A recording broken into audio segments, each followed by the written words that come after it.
Today, I'm going to show you two drills that help me drop my times from 19 seconds to 14 seconds in just a matter of days.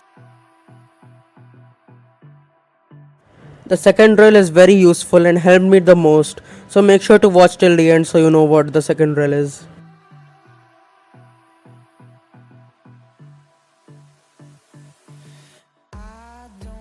This is a solve from a few days ago.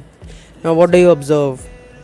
That I am losing seconds because I did not plan my first few moves correctly. Now to fix this, I have found two drills which help me work on my look ahead and on my inspection.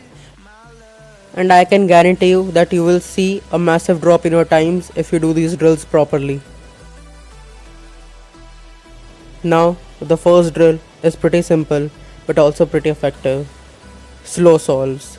But after each step of CFOP, you do the next step with your eyes closed so that you can track your next pieces, and this will help you get better at look ahead. But look ahead isn't everything. Inspection is equally important, so the next drill will help us train our inspection. But what is inspection? Inspection is the 15 seconds you get at the start of the solve to inspect the cube. So in the second drill, you just have to use the whole 15 seconds of inspection and inspect the cube, and then do the cross or cross plus 1 if you're advanced with your eyes closed. Thanks for watching, and make sure to like and subscribe and comment your averages below so we can help each other.